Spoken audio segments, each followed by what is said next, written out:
orang bisa menjadi teroris hanya dalam waktu 2 menit. Karena berpikir ekstrim itu gampang cara mencucinya. Saya ambil contoh sederhana. Ini cara cuci otak untuk menjadikan Anda jadi ekstrim, bahkan menjadi radikal, bahkan menjadi teroris. Diajukan pertanyaannya begini, kamu pilih Pancasila atau pilih Al-Quran? Itu kata mereka. Kalau pilih Pancasila, Pancasila ini buatan manusia. Nah kalau Al-Quran, wahyu Allah. Kira-kira adik-adik kalau ditanya begitu, pilih Pancasila atau Al-Quran? Al-Quran dong, betul kan? Betul.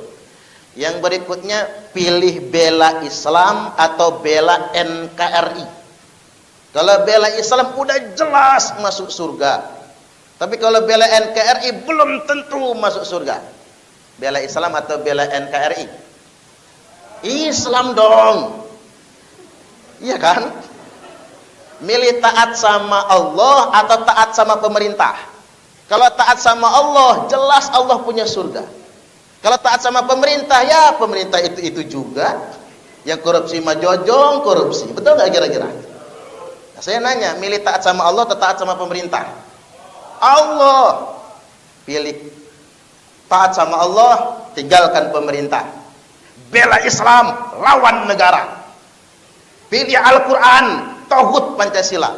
2 menit jadi teroris semuanya. Ya itu cara mencuci otak itu begitu. Makanya jangan heran kalau kata Mas kan siapapun bisa kena, mahasiswa bisa kena, polisi bisa kena. Itu Sufyan Tsauri, Ustaz Sufyan Tsauri itu polisi loh. Polisi itu. Kemudian berangkat jihad. Bahkan ada polwan yang tertangkap di Bandara Juanda Surabaya hampir ngebom, semua bisa. Apalagi PNS sekarang, ASN, banyak yang terpapar sedemikian rupa. Ini gimana cara memvaksinnya? Itu pertanyaan jebakan. Ketika mereka menyuruh kita memilih, jangan pernah sekali-kali memilih. Karena pertanyaannya sudah salah. Sama kayak orang bertanya begini, milih taat sama Allah atau berbakti kepada orang tua? Itu pertanyaannya sudah salah. Jawaban yang benar, berbakti kepada orang tua adalah bukti taat kepada Allah. Itu jawaban yang benar. Tepuk tangan. Milih bela negara atau bela Islam? Jawaban yang benar, membela negara adalah bagian dari mengamalkan ajaran Islam. Itu yang benar jawabannya. Milih taat sama pemerintah atau taat sama Allah? Taat kepada pemerintah adalah implementasi, pembuktian ketaatan kepada Allah. Kan jelas ayatnya, atiullaha wa atiur rasulah wa ulil amri minkum. Taat Allah sebagai bukti taat sama Allah, taat sama Rasulullah. Itu hierarkinya begitu. Ini hierarki, nggak bisa dipisahkan. Sebagai bukti taat kepada Rasulullah, taat kepada pemerintah, wa ulil amri. Hebatnya ayat ini tidak mengatakan ulil amri saja, wa ulil amri minkum, mengikat kekinian dan kedisinian. Dalam konteks Indonesia, Presiden Jokowi untuk saat ini sampai jajaran, sampai ketua RT, kita wajib mentaati pemerintah. Karena taat kepada pemerintah itu bagian dari ketaatan kepada Allah. Ya, pemerintah nggak sempurna, iya dong. Mana ada pemerintahan yang sempurna, betul nggak kira-kira? Pemerintah manusia biasa, tapi ini sudah sangat maksimal. Coba Anda berhitung dari zaman Pak Karno sampai presiden yang ke-7 nggak ada yang sempurna. Mereka manusia biasa, tapi yang jelas mereka lebih baik daripada kita, kan? Betul nggak kira-kira? Ya, kalau kita jadi presiden, jangan-jangan amburadul negara ini. Presiden Suparman Abdul Karim. Jadi balik lagi bahwasanya bahkan disebutkan dalam hadis Nabi, man khala ayadan min ta'atin, barang siapa yang melepaskan tangannya dari ketaatan kepada pemerintah yang sah, laqiyallahu yaumal qiyamati la hujjatalah, dia akan ketemu Allah pada hari kiamat nanti tanpa hujah sama sekali, tanpa alasan. Waman mata walaysa fi unuqihi bai'atun mata mitatan jahiliyah, barang siapa yang mati dalam keadaan memberontak kepada pemerintah yang sah, Barang siapa yang mati tidak ada kesetiaan di lehernya kepada pemerintah yang sah, mata mitatan jahiliyah, maka matinya mati jahiliyah. Orang yang melawan pemerintah alih-alih mati syahid malah matinya mati jahiliyah. Masuk ke Pancasila, gimana vaksinnya? Cara ngejawabnya begini, buat adik-adik kalau berdebat, kan mahasiswa sukanya debat. Kalau berdebat gak apa-apa, lagi mahasiswa itu debat. Saya dulu lagi di kampus mah tukang debat. Udah sekarang yang malu lah debat terus. Karena kalau lagi mahasiswa itu jangan terlalu banyak pacaran, guys. Ini mahasiswa cinta-cintaan, modus lagi ya. Sayang sudah makan belum? Pret. Apa sih? Udah mandi belum? Belum. Kok belum mandi? Mager. Gua temenin ya enak aja. Jam 2 malam WA ceweknya, sayang tahajud yuk. Ceweknya langsung mengharu biru, nggak nyangka gua. Padahal bukan tahajud, nonton bola dia. Jadi mahasiswa itu lagi sedang berpikir kritis, harus sedia berdiskusi, harus sedia berdebat nih. Saya ajarin vaksin tentang Pancasila. Pancasila itu bukan agama. Dan Pancasila tidak untuk menggantikan agama. Serta Pancasila itu sesuai dengan tujuan agama. Dulu Nabi bikin negara pertama, negara demokrasi pertama dalam sejarah hidup umat manusia adalah negara Madinah. Nabi bikin negara yang Nabi bikin bukan negara Islam, bukan khilafah. Negara yang Nabi bikin adalah negara Madinah. Konstitusinya bukan Al-Quran, tapi dasar negaranya Sahifatul Madinah, piagam Madinah. Yang ini dijiplak oleh para pendiri bangsa kita, dasar negara kita, piagam Jakarta. Makanya luar biasa itu pendiri republik ini, Negara Kesatuan Republik Indonesia. Makanya banyak orang memanipulasi kita, negara Islam, jualnya kan negara Islam. Jualannya khilafah. Ini jualan khilafah ini kan manipulasi kita. Cara ngebantahnya kayak mana? Tidak ada satupun dalilnya yang memerintahkan menegakkan khilafah. Ya, kalau ketemu orang HTI itu masih loh organisasi yang bubar, tapi mereka Syidiatut Tanzim, mereka bawah tanah, atau Khilafatul Muslimin misalnya, atau siapa yang sedang jualan daulah, sedang jualan khilafah. Cara ngebantah mereka gampang banget, tunjukkan satu saja dalilnya yang memerintahkan menegakkan khilafah. Pak Profesor Dr. Mahfud MD pernah nantang, yang bisa nunjukin satu saja dalil, saya berhenti, kata beliau, jadi Menko Polhukam, dan saya kasih hadiah orangnya. Sampai sekarang sudah 2 tahun lebih, 3 tahun, tidak ada yang bisa menunjukkan dalilnya, karena memang tidak ada dalilnya. Ini manipulasi.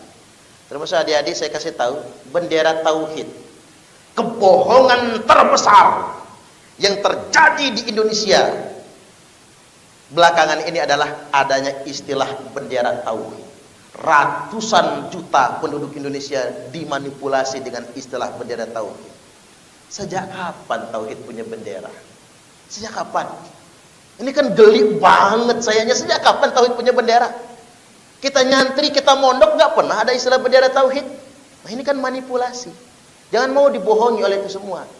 Dan ada keterangan hadisnya begini, idza ra'aitumur rayati sud, apabila kalian semua sudah melihat bendera hitam dikibarkan.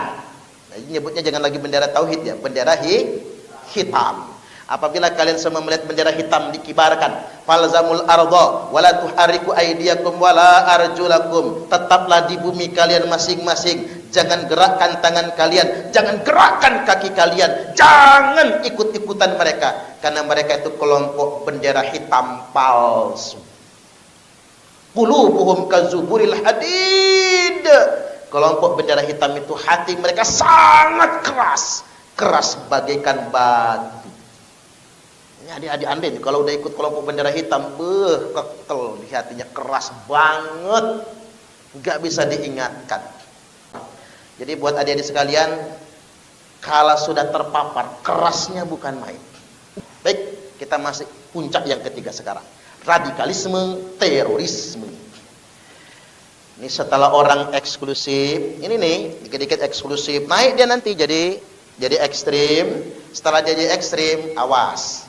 Dia kemudian baru direkrut oleh sel-sel teroris. entah JI, JAD, JAT, ISIS, Al-Qaeda, atau apapun namanya, tapi sumbernya dari situ, ladangnya dari situ semua. Nah, masuk ke sini saya ingin mengutip pernyataan BNPT. Tidak ada satupun agama yang mengajarkan terorisme. Setuju nggak kira-kira?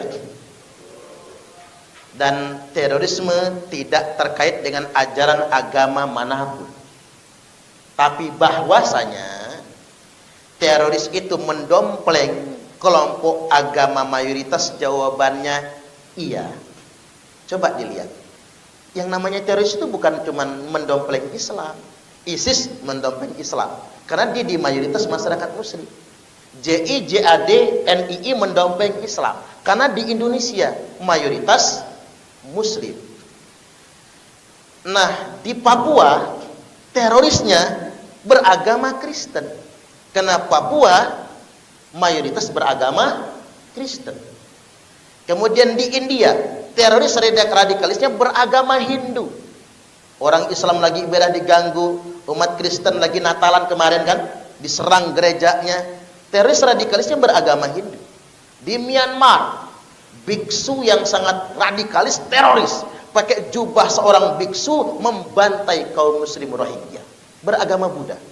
Di New Zealand, orang Islam lagi Jumatan, dia berondong pakai senjata, terorisnya beragama Nasrani, mendompleng kelompok agama mayoritas. Nah, ketika teroris mengatasnamakan Islam, apa vaksinnya? Dalam Islam ada banyak sekali hadis yang memerintahkan kita memerangi terorisme.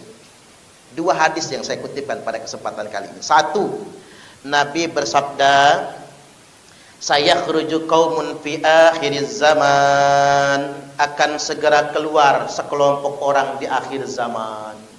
Ini tentang teroris nih. Al-ahdatul asnan. Usia mereka masih muda-muda. Maka betul, pas ini Pak Kaban, Kesbangpol ini menargetkan mahasiswa. Karena memang anak muda yang paling mudah dicuci otaknya itu. Usia mereka masih muda-muda, sufahaul ahlam, tapi cara berpikir mereka rusak. Brainwashing, kecuci otaknya. Cara berpikir mereka rusak. Yaquluna min qauli khairil bariyah. Mereka menipu kalian, kata Nabi. Selalu mengatasnamakan perkataan khairul bariyah. Tukang tipu. Kita mah taunya, oh bagus di sana belajarnya agama, dalilnya Al-Quran dan hadis, padahal nipu dia. Ayat yang sudah dimanipulasi, hadis yang sudah didistorsi. Coba lihat pemaparan Mas Ken tadi. Semua kan dari Al-Quran kan? Karena memang radikalisme terorisme dibangun berdasarkan manipulasi dan distorsi ajaran agama. Dan biasanya yang terekrut memang orang-orang yang tidak memahami agama secara mengakar. Makanya bisa terekrut. Mana tadi? Oh, hadis tadi ya. Yaquluna min qouli khairil bariyah. Selalu mengatasnamakan perkataan khairul bariyah. La yujawizu imanahum hanajirahum. Satu hal yang harus kita percaya. Walaupun mereka kayaknya sangat berani, penampilannya kayaknya sangat bertakwa, sebenarnya kata Nabi, iman mereka tidak pernah melintasi kerongkongan mereka. Ngomong agama itu cuma di mulut aja mereka itu. Yamrukuna minad dini kama yamruku sahmu minar ramiyah. Mereka akan keluar dari agama seperti keluarnya anak panah dari busurnya. Cepat sekali. Maksudnya apa Nabi? Hari ini mereka sholat bersama kalian. Kata Nabi, besok mereka akan menghalalkan darah kalian. Bahkan menghalalkan darah muslim maupun non muslim. Ngebom gereja, ngebom vihara. Maka kata Nabi, man qatala nafsan mu'ahadan. Barang siapa yang membunuh jiwa non muslim, lam yarah raihatal jannah, dia tidak akan mendapatkan walaupun baunya surga. Jangankan surganya, baunya surga saja dia tidak akan menciumnya. Maka fa aina malaqitumuhum. Nah, ini perintahnya. Dimanapun kalian jumpai mereka, faqtuluhum, maka perangilah mereka. Bahasanya itu ya, perangi mereka. Fa inna fi qatlihim ajran liman qatalahu yaumal qiyamah. Karena sesungguhnya memerangi teroris itu pahalanya gede banget bagi yang memeranginya pada hari kiamat nanti. Makanya yang paling gede pahalanya itu Densus 88 yang perang melawan teroris. Makanya kalaupun harus mati, yang mati syahid itu Densus. Kalau terorisnya mati sangit. Setuju nggak kira-kira? Ini kan jangan kebalik logika kita. Kan perintah, makanya saya sampaikan di Densus 88, memerangi teroris itu 1 perintah Allah, 2 perintah Rasulullah, 3 perintah negara. Fa inna fi qatlihim ajran liman qatalahu yaumal qiyamah, karena sesungguhnya perang melawan teroris itu pahalanya sangat besar bagi yang memeranginya pada hari kiamat nanti. Nanti ditanya oleh Allah di hari kiamat, kamu kerja di mana? Polisi, ya Allah. Tugas kamu apa? Densus. Apa kerjaannya? Perang melawan teroris. Langsung masuk surga, kata Allah. Allahumma amin. Karena di antara Anda ini ada Densus soalnya, biar seneng Densusnya ya. Subhanallah. Nebak-nebak yang mana Densusnya ya. Iya, itu perang melawan teroris itu pahalanya sangat besar sekali. Sedangkan bagi terorisnya, karena mati dalam keadaan melawan negara, mata mitatan jahiliyah, matinya mati jahiliyah. Baik, hadis kedua sekarang, hadis terakhir. Nabi bersabda, yakhruju qaumun min ummati, akan keluar sekelompok orang di tengah-tengah umatku, yaqra'unal Qur'an, mereka semua fasih membaca Al-Qur'an. Jadi adik-adik jangan heran nanti kalau ketemu mereka itu, kok mereka dituduh teroris ya, padahal mereka tuh fasih membaca Quran. Hadis ini memang begitu. Laisa qira'atukum ila qira'atihim bisyai', di mana bacaan Quran kalian tidak ada apa-apanya dibandingkan dengan bacaan Quran mereka. Wala salatukum ila salatihim bisyai', di mana salat kalian tidak ada apa-apanya dibandingkan dengan salat mereka.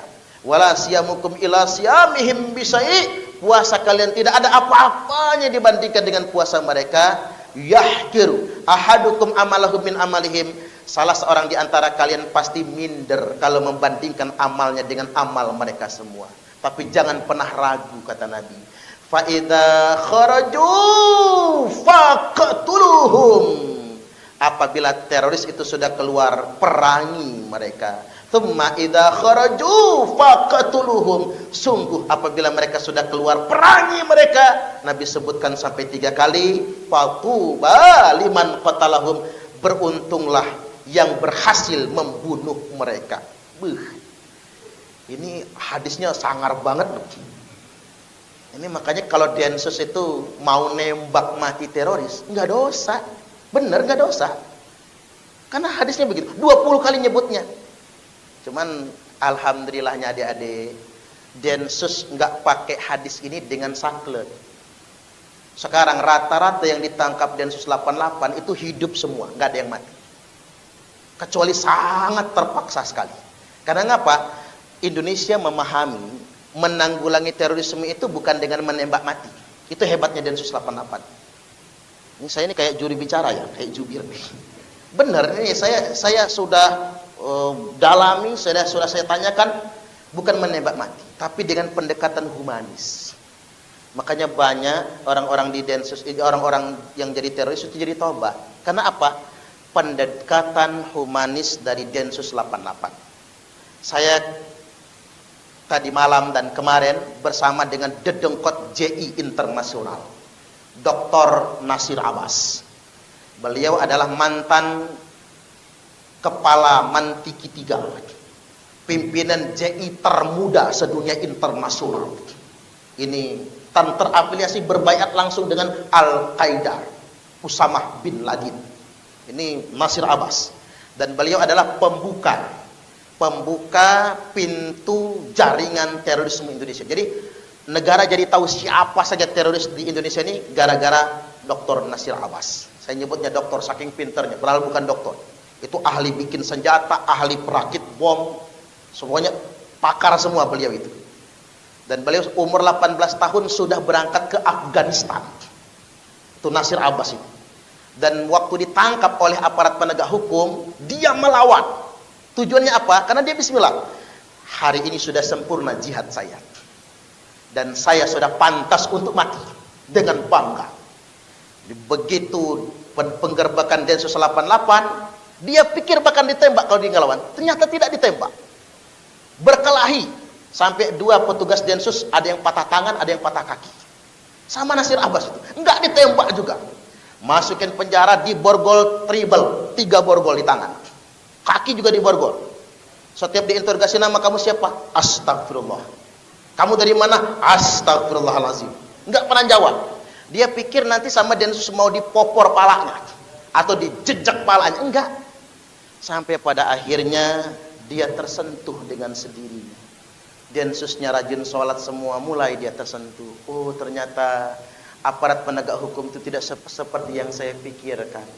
Dia diperlakukan secara manusiawi, akhirnya dia mendapatkan hidayah. Subhanallah. Dan sekarang salah satu tokoh nasional bahkan internasional yang sangat berperan aktif untuk menanggulangi terorisme. Artinya memang Indonesia, bahkan Densus 88 peringkat 1 dunia internasional sebagai lembaga anti teror yang paling profesional. Tepuk tangan buat Densus 88. Jadi jangan mau terpengaruh dengan framing orang. Saya terakhir dikit lagi ya. Saya jangan mau terframing. Begini. Kemarin ada framing Densus 88 menodai kehormatan muslimah. Masuk kamar santri yang belum pakai baju. Yang penangkapan yang kemarin, yang Farid Omar Okbah, Zain An-Najah sebagainya itu ya, termasuk yang penangkapan di Lampung. Itu nyebar di semua grup-grup WhatsApp sebagainya. Untung Densus punya videonya. Meriksanya sopan banget, minta izin ibu, kami hendak melakukan penggeledahan atas perintah undang-undang. Sopan, nggak ada yang masuk kamar-kamar santri, nggak ada yang santri-santri yang belum pakai baju. Untung ada videonya. Seandainya tidak ada buktinya, mungkin masyarakat umum akan terus terpengaruh fitnah dan framing tersebut. Terakhir Nabi bersabda, kilabun nar, kilabun nar, kilabun nar, anjing-anjing neraka, anjing-anjing neraka. Nabi tidak pernah bersabda sekasar ini. Bahkan untuk menerjemahkannya kalau di lingkungan orang Jawa, jangan disebut anjing lah, dialusin dikit, kiri-kiri neraka. Atau alusin lagi, segawan neraka. Syarru qatla tahta adimi sama, kata Nabi, seburuk-buruknya kematian di bawah kolong langit ini mati sebagai teroris. Wa khairu qatla man qataluhu, dan sebaik-baiknya kematian adalah orang yang gugur karena berperang melawan terorisme. Sebentar lagi akan tayang film Rutan Brimob Kelapa II, di mana polisi dicabik-cabik Pak oleh narapidana terorisme. Termasuk sebetulnya salah satu korban hidupnya, saksi hidupnya juga bertugas di kawasan Prengsewu. Luar biasa ya Pak, luar biasa. Ini pelajaran bagi kita semua. Sekali lagi, jangan pernah percaya dengan manipulasi dan distorsi ajaran agama. Itu saja dulu dari saya. Sengaja saya nggak pakai slide dan tidak pakai makalah. Tujuan saya biar Anda nonton konten YouTube saya. Minta YouTube-nya Ustadz Suparman Abdul Karim. Jangan lupa di subscribe ya. Share, like, and comment gitu. Tapi jangan ngancam-ngancam, nanti dimata-matain loh, jangan macam-macam. Baik, demikian. Wallahul muwaffiq ila aqwamit thoriq. Wassalamualaikum warahmatullahi wabarakatuh.